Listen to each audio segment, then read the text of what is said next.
Hello, and welcome to another episode of the Daily Friend Show. I'm your host, Nicholas Lorimer, and today I'm joined by what we call the Ministry of Truth back in the old office, that being Mr. Terence Corrigan. Terence, is it all right? How's it going?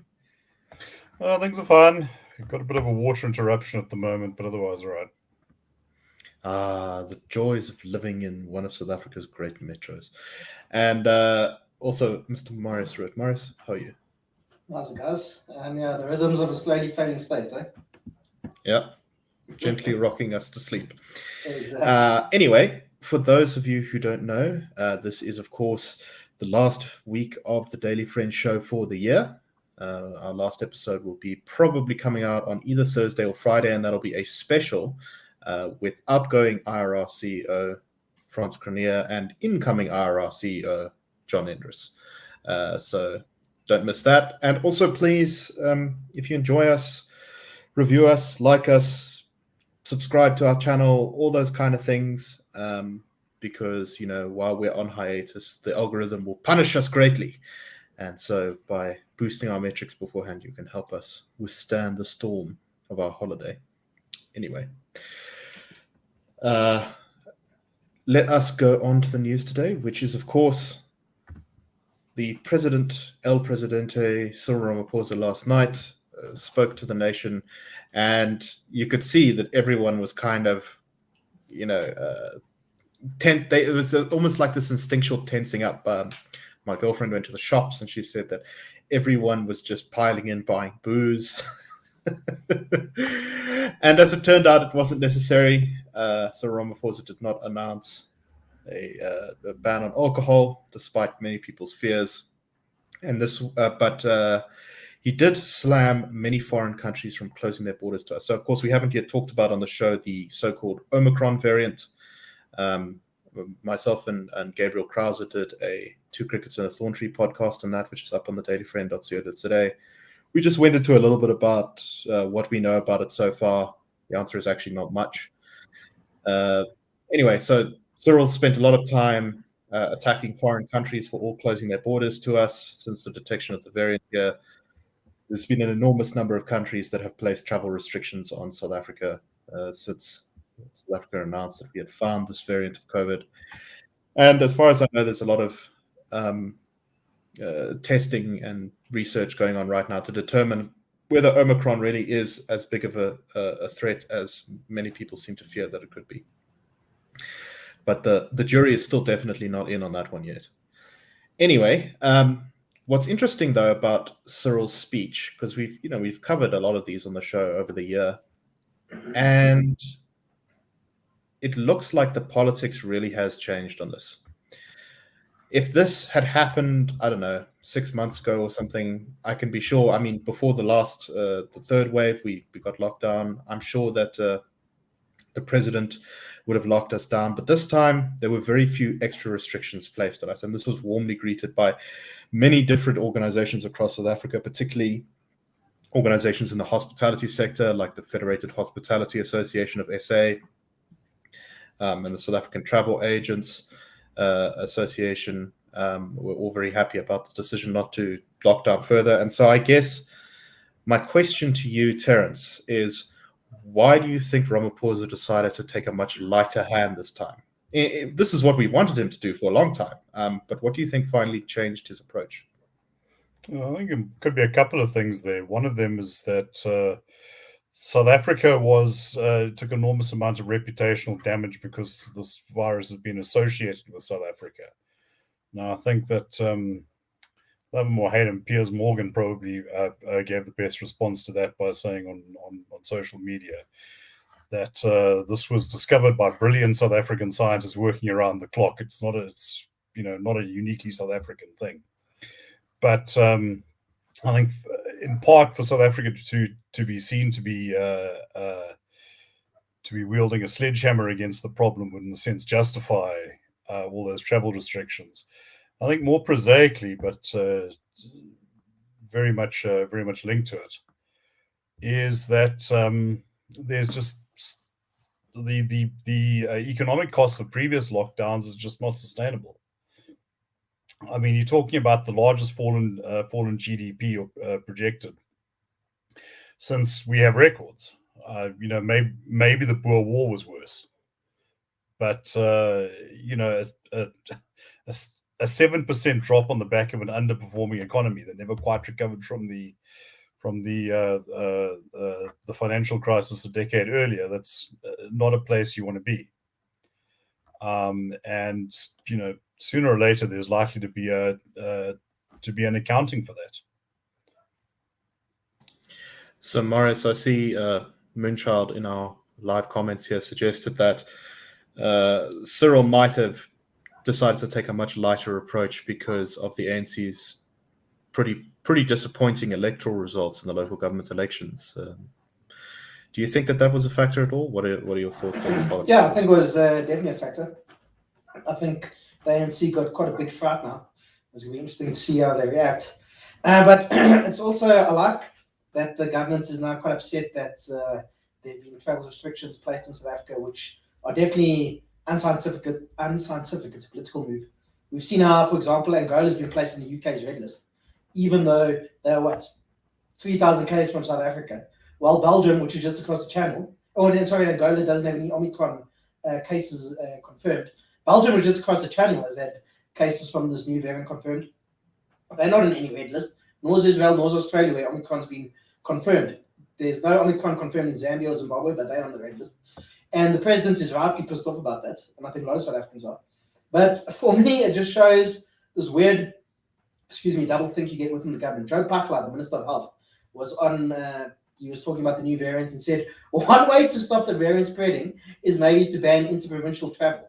So you can't complain that the world is going to, block South Africa out because you can't stop this variant coming, which you cannot. Once this thing's discovered, it's already been spread all over the place. You're not going to stop it unless you're an island in the middle of the Pacific, like New Zealand or something. You're not going to be able to stop this thing. It's impossible. But then the Minister of Health says perhaps we should, stop interprovincial travel. And it's just this weird double think, if you can't keep Omicron from South Africa out of the UK, you're definitely going to keep Omicron from Gauteng outside of up to the Western Cape or KwaZulu-Natal, or whatever the case is. And I think so many people, I think most people are happy to sanitize, wear masks, and so on. But I think people are really hurtful with the other restrictions. And if there was any ban on interprovincial travel, people would make plans to go find back roads. They'd forge things to say that they're allowed to be on the road and travel between provinces and so on. So, and I do think it was probably the correct. The president made the right, gave the right kind of speech last night. Still not sure we need things like curfews and so on. But there's not much more you can do. COVID is already endemic. Yeah, the curfew is something that particularly gets under my skin because it doesn't stop anything. Let's just say that there's a lot more evidence for travel bans, and there is some. Our colleague Gabriel has defended them a bit, but there's a lot more evidence supporting that than there is supporting curfews. Yeah. Why do we still have a curfew? But I think any of these things, COVID it's endemic amongst humans now. We're going to have all these variants, whether we have most of the population vaccinated or not. We're going to carry on having these things. We've got to start living it like it's a flu or a cold. And it's probably, from what I've read, that viruses over time, they generally start becoming less virulent. They might spread to more people. They might have a higher R0 number, but they're not going to make you as sick and so on. And as far as I know, the virus that caused the Spanish flu in 1919, 1920 is still with us. But now all that happens is you get flu from it whenever, and then you recover from it. And that's probably what's going to happen with COVID. Over time, COVID is going to be a virus that humans are never going to get rid of. And, most of us will have immunity from vaccines or from previous infections. What's quite interesting to me, though, is that there are some therapeutics in the works that seem pretty promising. I know there was one by the company, I think Merrick, but that one, the data on that is actually less enthusiastic than they originally thought. But there was another one from Pfizer, which in the sample study had pretty much prevented not a single person who had been given the therapeutic and then because they had COVID died, which is pretty promising. And it suggests that we could be on the cusp of a whole range of therapeutic COVID antiviral medications, which might affect a lot of diseases that have nothing to do with COVID, which could be a good thing. And I think that once that comes in, any justification whatsoever, even the thinnest justification for some of the harsh COVID stuff we've seen now is going to be pretty much bunk. If you can just take a pill that makes you feel better after 2 days, there's really no point in locking this down. Terence, any final thoughts from you? No, look, I just think this is we're probably looking at another at another year or so of this at the very least. Get used to it.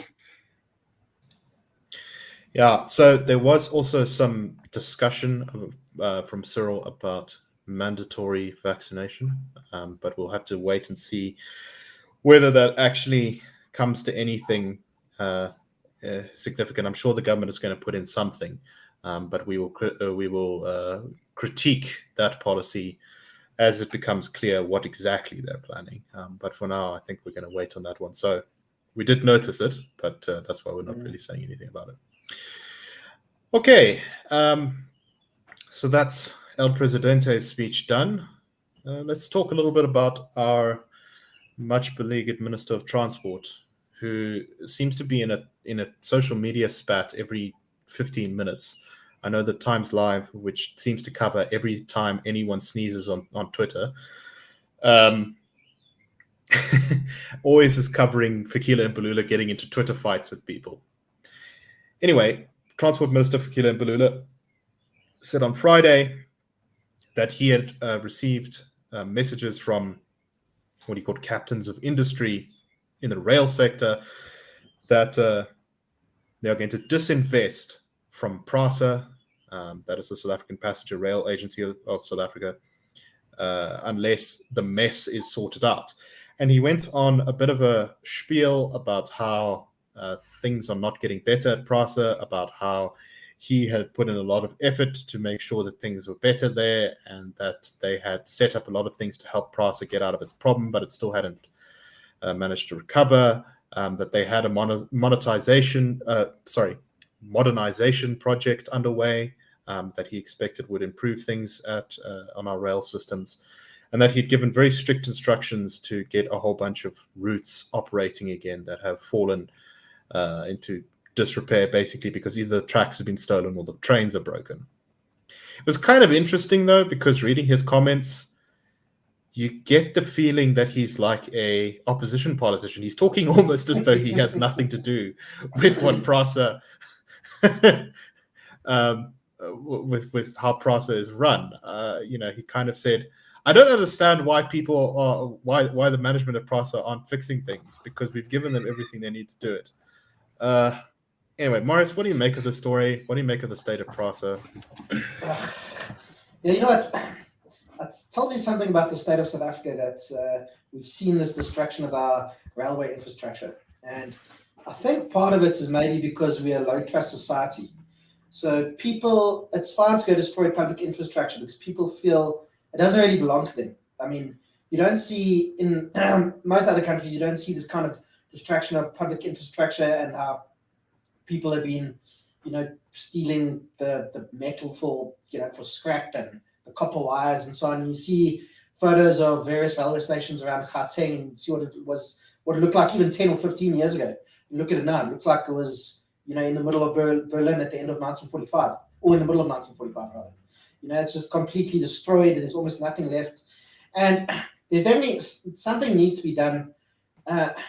Lots of companies have to start are using trucks and so on now to transport their goods, but railways are a much more efficient way often, and it obviously doesn't damage roads if you're using trains instead of trucks and so on. It's less congestion, and I just think it's something that we, it's for the country to be successful. I think we need quite a well-functioning railway system, which we definitely don't have at the moment. There's also recently news that they're at one of the power stations, I can't remember which one, I think it might be Kusile, one of them. Eskom had built a railway to transport coal to wherever it was. That had been vandalized, and it seems to have been actually vandalized by insiders at Eskom because they want to keep the contract to transport coal and so on using their trucks. And so obviously you destroy the railway, then you can't use the railway, then you have to use the trucks, which the contract now exists for. So yeah, it's an issue, but it's also there's also two other issues here. I mean, Fikile Mbalula, I mean, it's typical actually of a lot of ANC politicians.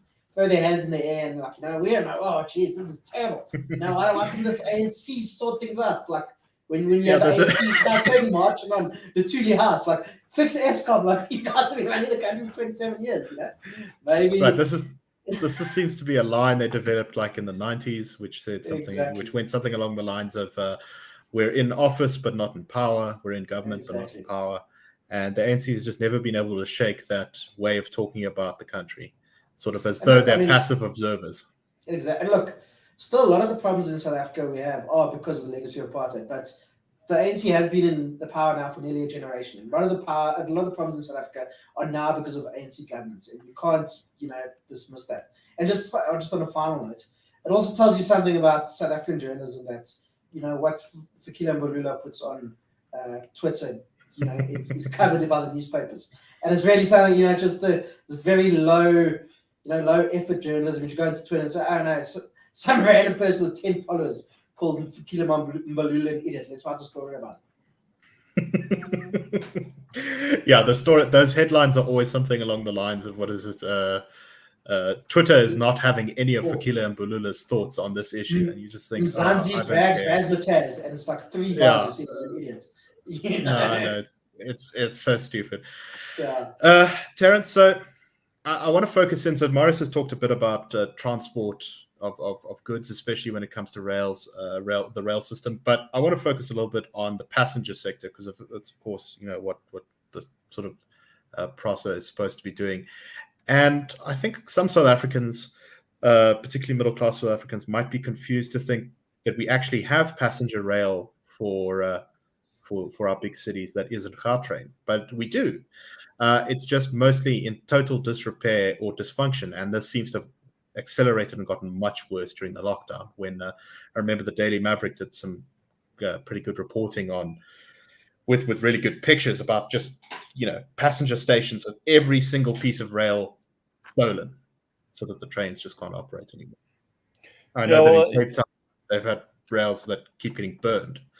To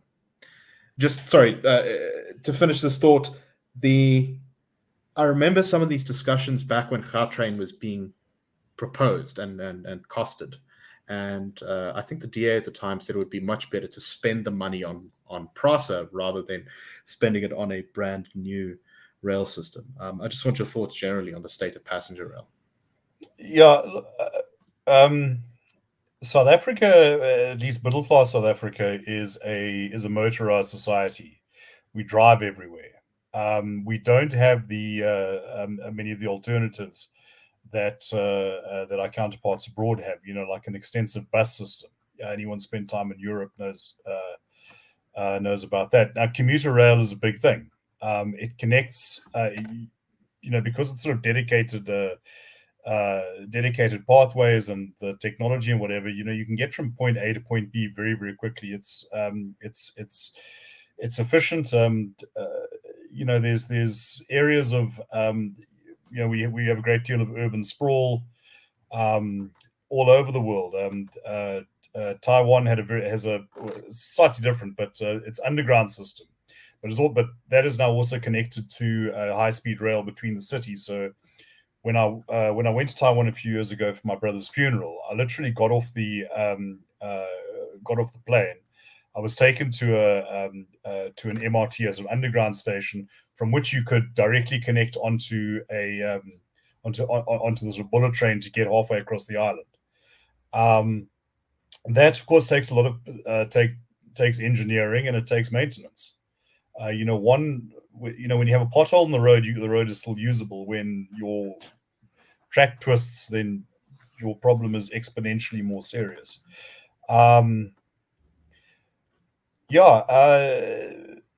It's also something that does a great deal for people's employment prospects, because you are able to live at a significant remove, which is a problem we have because of the erstwhile spatial planning, and is good for property values because it reduces those distances. But yes, something has gone dangerously wrong, and I use the word dangerous advisedly. People get killed because of it. In part, it's South Africa is a very disorganized and disorderly society. Vandalism is a major problem. But then I just don't get the sense that the importance of this has ever really been understood. If you want something like a rail system to work, you need rail executives to understand it. You need engineers who can maintain it. And it's sort of, and I think at the root of this, as with most of our state-owned enterprises, is something very simple. You can throw all the money you want at it, but if you insist on keeping some sort of political fingers in the pie, it's not going to work. It's that simple. We've thrown billions, if not trillions, of rands after, Eskom and PRASA and SAA, and I'm not sure really what we've got back for it. No, I think that's exactly right. And I like the point you brought up about how we have how rail can help to alleviate the problems of a very sort of spread out city. This is something the ANC brings up all the time. They say, apartheid spatial planning means that our cities are in this bad shape where people have to travel very long distances to find work. Well, I mean, there's no problem for that. Firstly, there isn't much work to find. But the other problem is, of course, as Terence points out, rail is a great way to try and alleviate some of those problems, and yet the passenger rail system has been allowed to fall into sort of total disrepair, and hasn't really been expanded on. In fact, it's regressed in the last couple of years. Marius, your final thoughts on this issue? I just want to read you a quote from Gustavo Petro, who was mayor of Bogota in Colombia. He said, "A developed country is not a place where the poor have cars, it's where the rich use public transport." And I think that's exactly it. All right, let us move on to our next topic. And this is sort of moving overseas, but also sort of staying at home. So I must say, it's always a little bit strange when you open up Reuters or one of the news sites. I'd usually check those a couple of times a day. And what do you find but South Africa plastered absolutely everywhere, all over the headlines. Of course, this time it's because of our, Omicron variant and all the freaking out about that. But we are making the news in the United States for a change. Governor Greg Abbott, who is the governor of Texas, tweeted recently that he said the following, quote, "Biden banned travel from South Africa because of the new COVID variant. Immigrants have recently been apprehended crossing our border illegally from South Africa. Biden is doing nothing to stop immigrants from South Africa entering illegally." Now, I don't think there's any reason to think that the governor is not telling the truth here, but this really just seems like trying to tie two news stories together to keep it sort of topical. I don't know. Marius, what do you think of this? Yeah, I don't know. I'm sure there's been maybe a handful of South Africans who've tried to cross from Mexico into the US. But, I was just reading a bit earlier, you do get Africans who fly to South America or Central America and then try cross the border in Mexico to get to the US. But the vast majority of them are people from Central Africa and West Africa, so Congolese, Nigerians, Ghanaians, and so on. It's very rarely that you get a South African. And I was also looking at the rejection rates for people who apply to get visas for the US from South Africa. And it's actually quite low. Only about 6% of South Africans who apply for a visa to go to the US get rejected. And that, it tells you a couple of things, that most of the people applying to the US have the means to get there and they can have jobs back in South Africa or whatever the case is. And that we have quite a low rate of people who abscond when they get to the US and, become illegal immigrants. If you look, I think Afghanistan is a 70% refusal rate. Because obviously most, they look at a variety of factors. Obviously will be your personal circumstances, but they also look at, are people from this country likely to become legal immigrants and work legally and so on. And obviously with South Africans, it's not, not that common, I don't think. Most people will go there. If they do immigrate, they'll go legally and so on.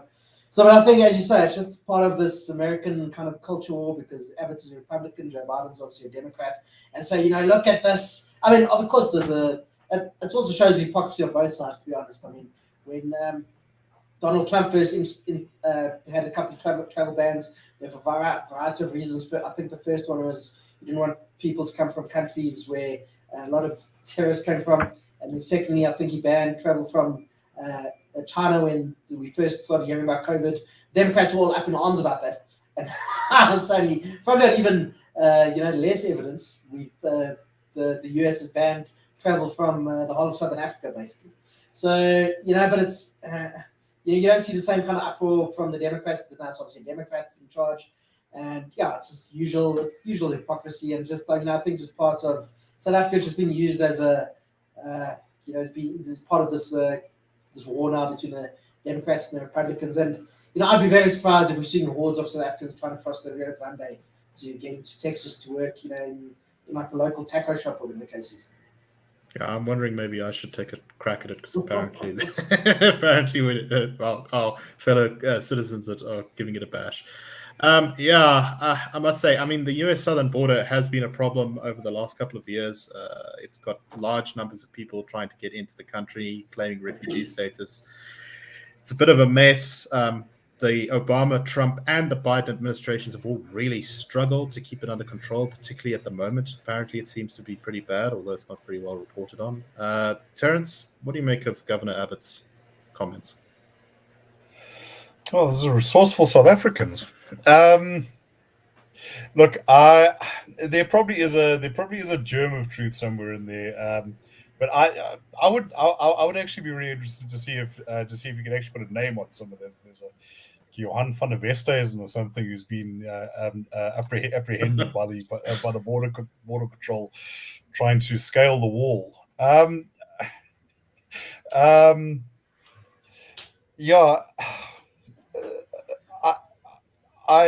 think in all likelihood it's kind of bolting two narratives together. You're quite correct. From what I've seen, there does seem to be something of a, shall we say, politely, an impasse on the United States southern border. On the one hand, it's become a domestic political issue. The government itself doesn't seem to know whether it actually wants to control this or wants to, throw it open. And I remember actually, this is going back to, funnily enough, when I lived in Taiwan, hearing about some of the oddities that do pitch up on the southern border, and there was concern at that time about you just needed a few people affiliated with one Osama bin Laden to sort of use a coyote to get themselves into America. So yeah, look, I don't think it's beyond the realm of possibility, but I suspect America probably has a bigger problem with large numbers of people coming who aren't being properly screened for the virus than someone decamping from Brixton, taking a plane to Caracas and then hitchhiking across Colombia to try and realize his American dream. Especially when to Europe, I think. Well, I'm saying alternatively, you could go and stay with your schoolmate Mel, who lives over a pub in Manchester. There apparently are a lot of South Africans who have overstayed their visas in that part of the world. Interesting. All right, I think that's all the time we have for today. We are coming up to half an hour.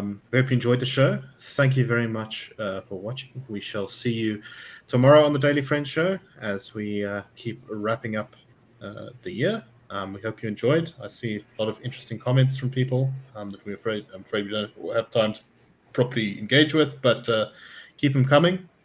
And give the video a like. We'll see you tomorrow on the Daily Friends Show. Cheers, everyone.